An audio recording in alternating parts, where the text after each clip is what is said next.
Good morning. We are welcoming you to activities for people living at home with dementia. We are proud to offer this series with funding from the Area Agency on Aging and the United Way of Tarrant County. These programs are recorded and are made available for viewing through a YouTube channel for future use. I am Martha Brown, your host for today's activities. We are going to visit today with Peggy Spear from the Amon Carter Museum of American Art. Peggy is bringing us art that has to do with fences. Can you imagine what fences she might bring? Peggy, take us up to some fences. All right. Well, this is a topic that we were supposed to cover last month, but life happened. And so now we're looking at fences. And all right, can y'all see it? Oops. Yes. Artful Moments. Yeah. All right. So Fences.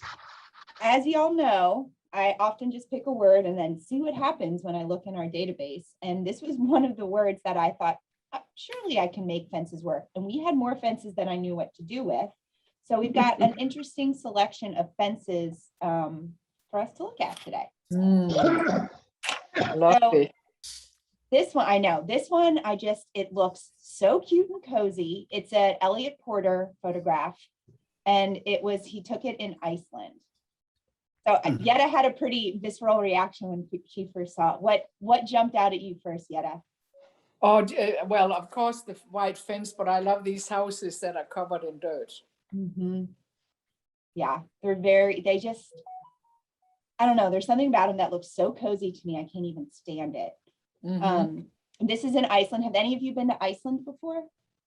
Iceland? No. That's cold country. Yes, it is very cold. I've been once, and as in any Scandinavian country, we went in the middle of the summer and it was light the entire time we were there. So it was a very trippy experience, having never been that far north. But these little houses just line the countryside. It is the cutest thing, and restaurants are in houses like this, but this is a common occurrence in Iceland. And Porter went again with his son. We've looked at pictures where he went to China with his son. This was another trip where his son joined him, and his son Jonathan, and they traveled throughout Iceland photographing. And most of the photography was of, classic Porter, of the flora, the fauna, the volcanoes, the geology, the hot springs. Very few instances of the human hand involved, which is kind of, his hallmark. But here, we're not seeing people, but we are seeing human hand with this picket fence and dirt house. Yeah, it isn't July. It's still cold. Yeah. So, Cold country. Paulette, did you say something?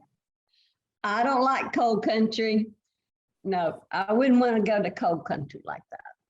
This might be a little too chilly for your bones then. Well, I bet it would be. Yeah. But it's beautiful looking at the photo here. Yeah.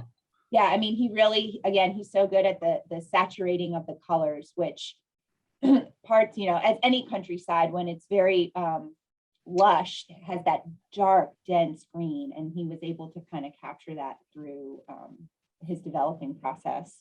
But all the homes and the buildings in Iceland have hot water with no hot water heaters. Do they get them from Really? the springs? Yeah, it's all thermic. Whatever comes up from the ground. Yeah. Because it's It's pretty volcanic. cool. They make some parts of Iceland have really, really hot sand and soil, and they'll bake their rye bread in the sand in front of the house. Bake the bread in the sand. Yeah, so I mean, like, you can see the sand and dirt and mud bubbling, like, ooh, it's a hot one. But then they pull out like a big old metal bread bin, and they flip it over, and ooh, it is some good bread. So it is, even though it's freezing cold in the air, they've got that hot to warm them up.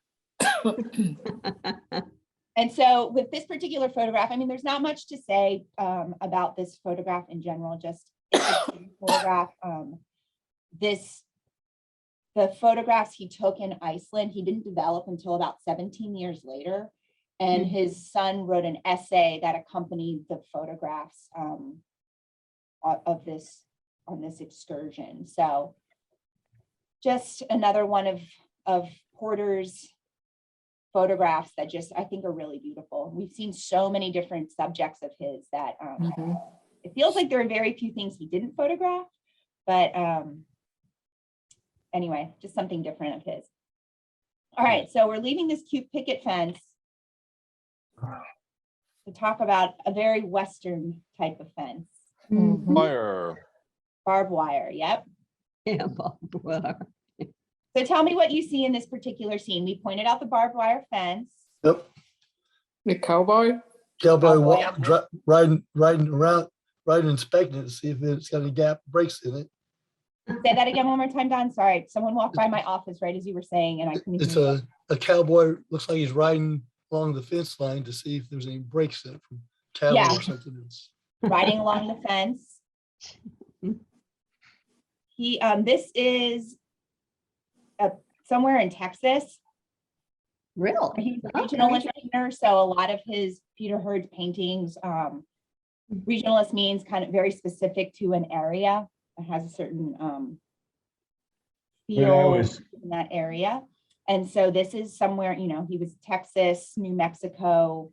So while we don't know the specific ranch this cowboy's riding, you probably got a feeling that it was somewhere in South, whether it was Texas or New Mexico. It has a very Southern feel to it. When I was living in New Mexico, Peter Hurd was living on a ranch in Tinny, New Mexico.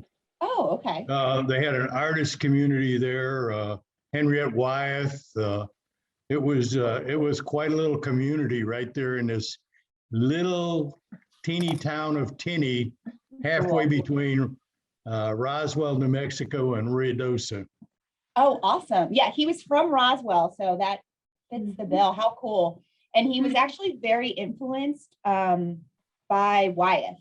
So that they were living in an artist colony together that, again, their connections are all there. Hey, Phil, how do you spell Tinny? Phil, he's asking, Tinny. Tinnie, I think. Okay, thank you. Thank you. Of course, I'm going to point something If you weird ever out. go, Oh, I love it when you do. Point it out, Myra. ahead, there's a store called the Tinny Mercantile, which had a really, really fabulous restaurant in it. Actually, I think it was Peter Hurd that organized the restaurant there, but brought in a chef from New York. And Wow. I mean, I had probably one of the greatest dinners I've ever eaten in my life in that restaurant. Oh my goodness, how wonderful. Myra, what were you observing? There's 5 strands of barbed wire. Usually there's only 4. Yeah. Oh, Oh, what a very good observation. So Yeah. it means something comes through frequently and they're really trying to secure their properties. Oh, Their interesting. mhm. I would never have known that. What a cool Right. observation. Mhm. And these fences too, Remington often included not often. When the fall of the cowboy happened, he would include barbed wire fences because a lot of people perceived the end of the Wild West was when fences went up. Mhm. And there was no grazing or ranching in a kind of nomadic way that once existed because these fences were now in. And so Remington has a famous painting, which I did not include in this because we've looked at it in the past, but the fall of the cowboy is what he says is the fence. So the cowboy can no longer roam free. Here, you can see he's running the line, probably, protecting property. It doesn't look like he's actually hurting anything at all. We don't Yeah. even see the Mhm. cattle. He's just the fence rider. Yep, Mhm. that's all he's doing. Now, Hans would like to know if it's water there in the background. On It the looks other to side of the be. fence. A Might be a small stock lake, or pond, is it sand or a It stock might be a pond. stock pond, yeah, stock Probably some pond? sort of Okay. stock Could pond, or a yeah. tank. Yeah, okay.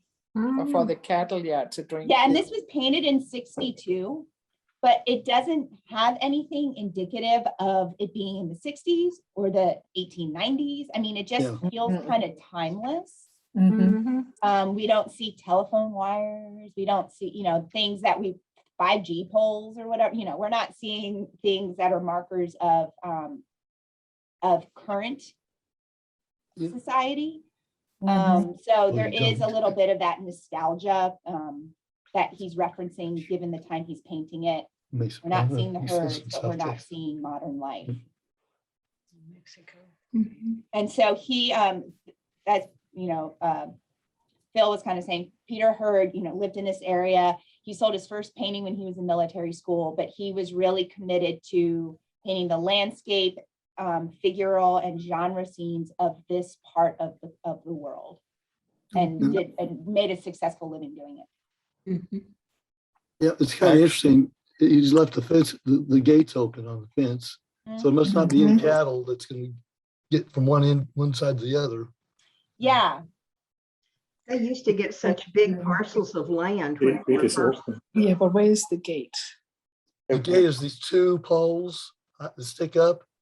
and Okay, in- it just looks so weird with when you zoom in, when you see the barbed wire done. Yeah, It Yeah. just looks as if it's there with not a stick at the other end to close it with. well, it looks as if you can see where whoever the ranch owner or fence builder like knotted off the barbed wire and just kind of left free. Oh, I get Yeah. you. So you move that Wire. over to the other side and then the wire. yes, Yes. yes. Okay.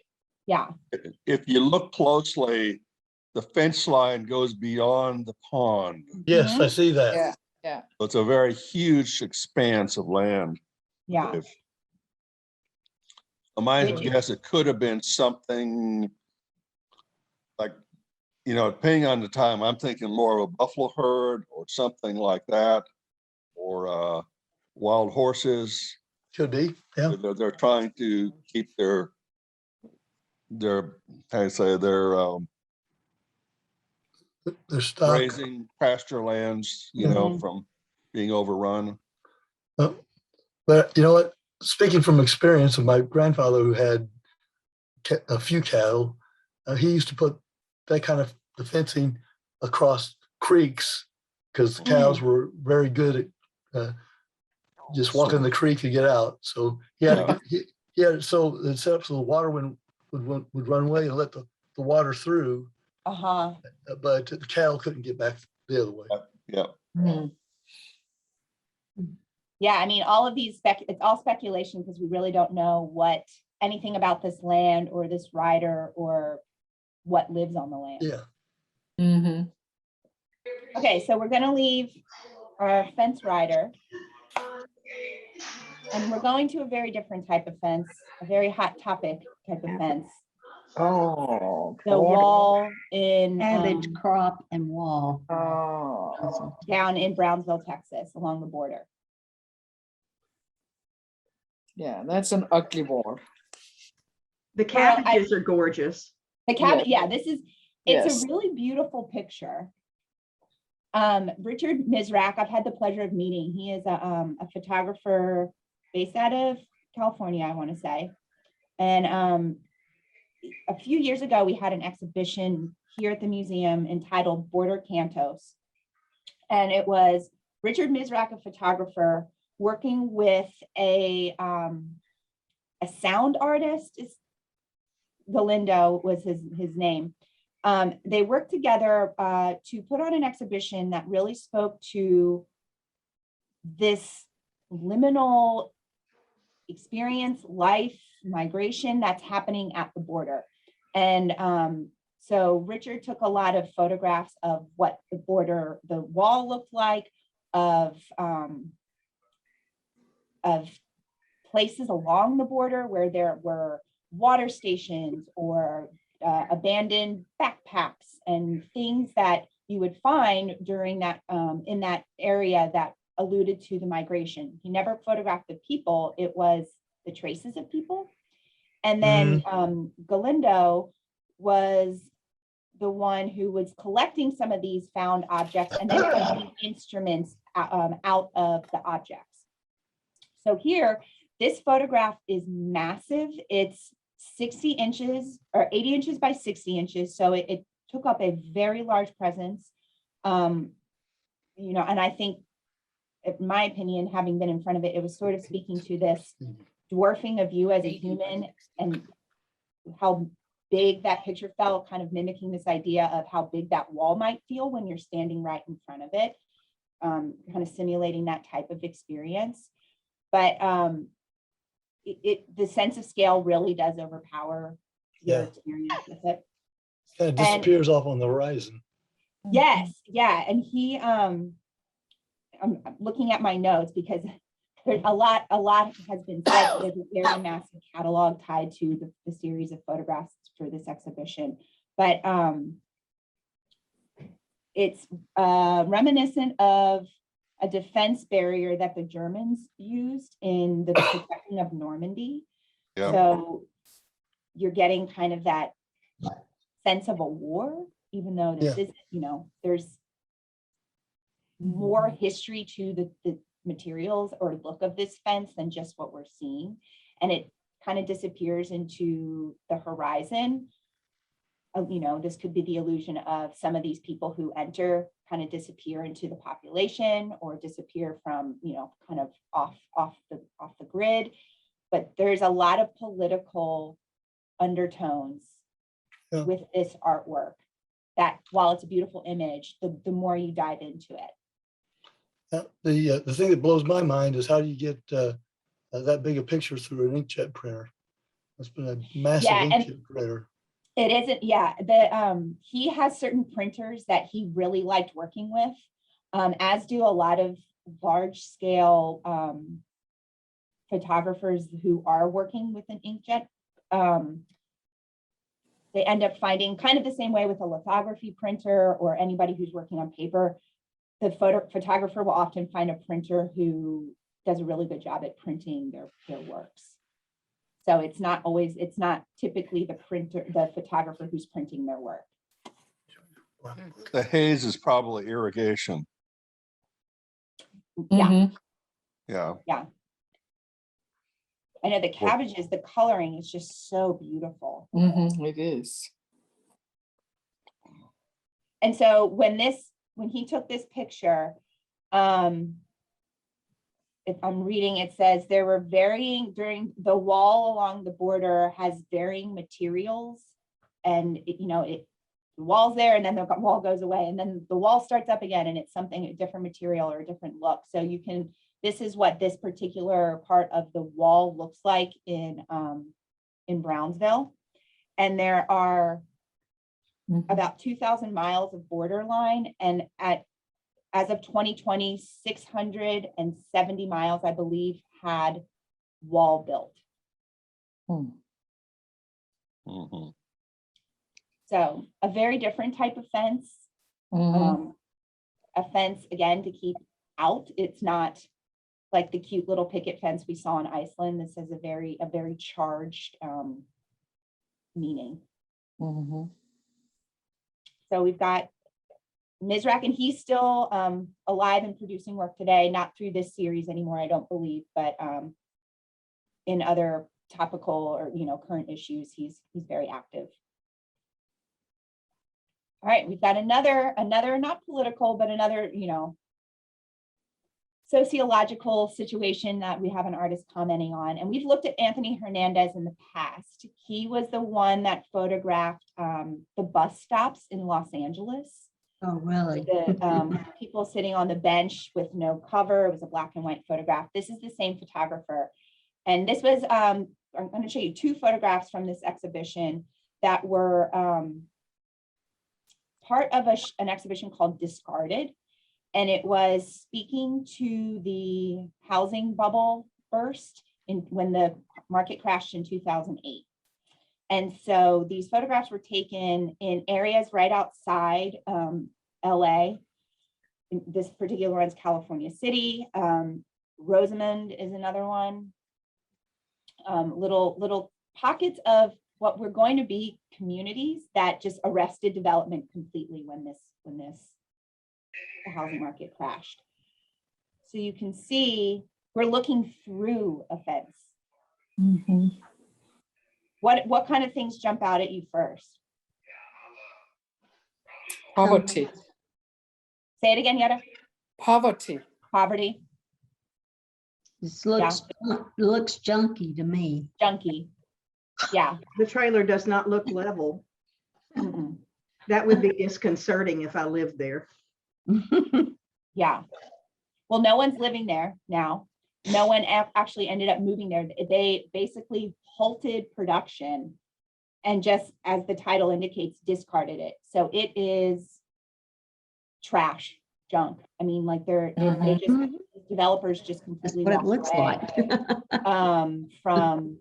from these projects, which, speaking to the larger problem of this American, whether it's American or just modern mindset, that everything's disposable and doesn't matter what you do with it. And so, if you don't need it anymore, just walk away.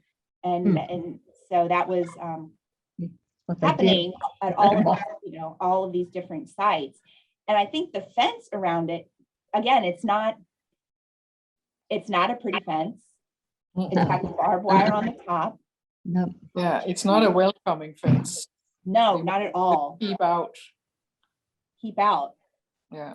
And in a junkyard way, kind of, to use Paulette's word, it's not, I actually want to go into the space. If the fence were gone, it would still look junky, but it wouldn't feel so threatening. This has a sense of, like, maybe not spooky is the right word, but uncomfortable, oof, I don't want to go in there. So here's one photograph, and here's another one from that same series. I mean, it's just like, it feels very hastily put up. A poor attempt to keep people out. This fence is not as threatening as the last one. Mm-mm. The Well, last one, it doesn't look inviting. You're right, it doesn't. the The last last one, one razor really wire. looks like that trailer looks like a construction trailer. Because some of the materials on the ground would not come from that trailer. No, you're right. Okay, so it's like they had a project they were working on and they left the trailer. Yeah. They just abandoned everything. Probably so. Yeah, I mean, and you see the smashed patio furniture.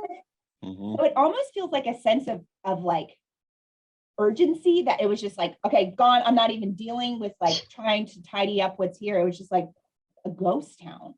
You just jump in your vehicle and go. Yeah, we're done here. We can't pay for anything. Shut it down. We're out. And the same thing here, just hires, planter, this one sapling, it looks like, as some of these new developments open, these trees kind of look like they fell from the sky because they're all so young and new. It's like they started doing the landscape. They're like, nope, we're out. Yeah. Yeah. I mean, there's absolutely really no color in this. It feels very drab. Did you say flat, Yetta?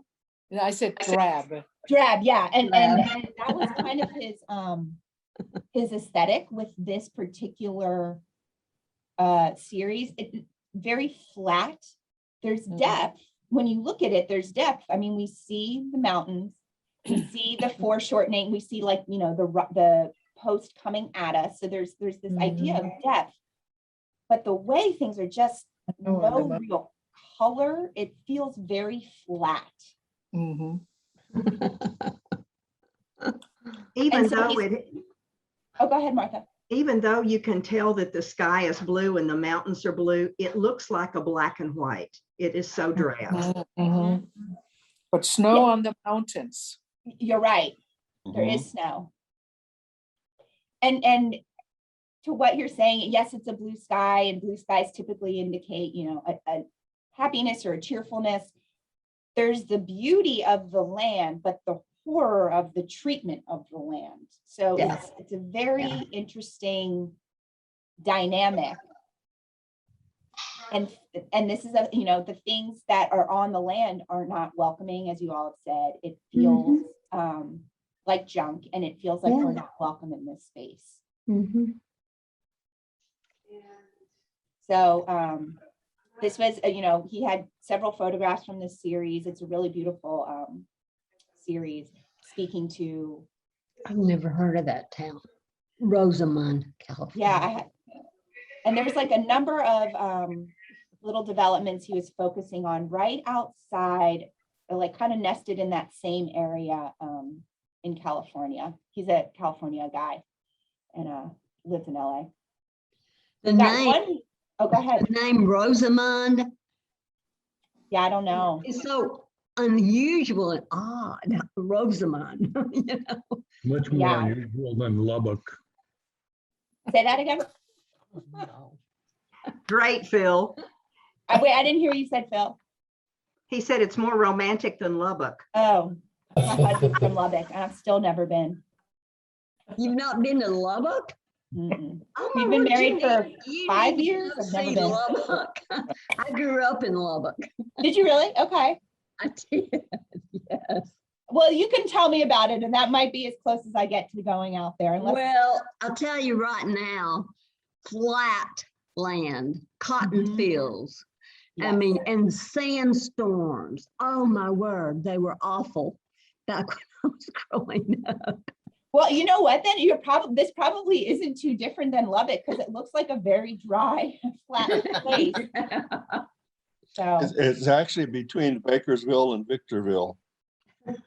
So it's just north of Los Angeles, yeah. And not And much of a fence. dry area. Well, Lubbock was a town, at least, you know. Yeah. If you ever been to Texas Tech, at least they have a wonderful college there. Yeah. Yeah, I'm not seeing much of a university life happening Mm-mm. here. No. This is the University of Hard Knocks. Yeah, I think you're right, Don.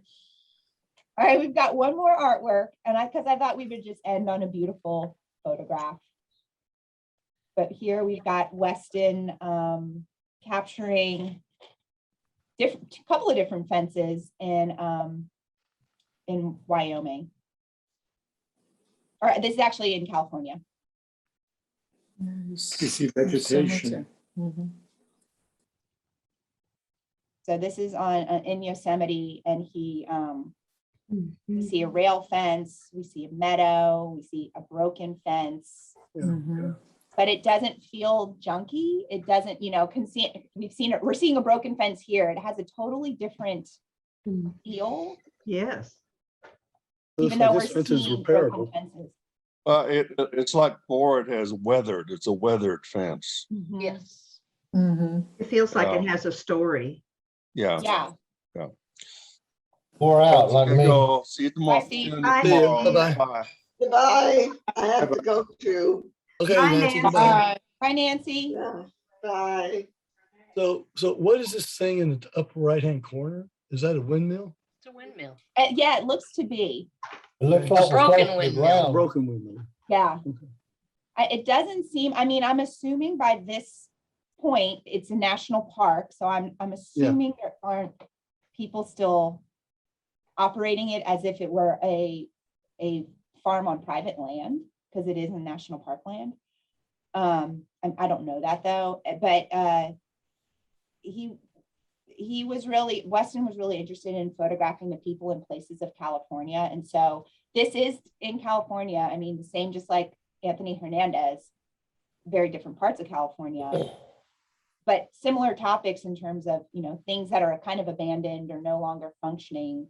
But his has a more beautiful not that the other one's not beautiful. I'm trying to think of a very different lens capturing this type of image. Over to the right of the windmill, it looks like it's a different kind of fence. It's a much lower fence. Yeah. Yeah, this is like, it looks like this is flat stacked. This is a rail fence. Yep. You've got ones then almost like a picket fence. There's a lot of fencing happening here. Yeah. And then I think the flowers, even though, you know, it's black and white, it adds a warmth Yeah. to this Softness. image. Yeah. This picture has a nostalgic feel to me. Yeah. You know, It's a good word. whereas the others had a feeling of desolation, you know? Mm-hmm, mm-hmm. That's a really good way to put it. Yeah.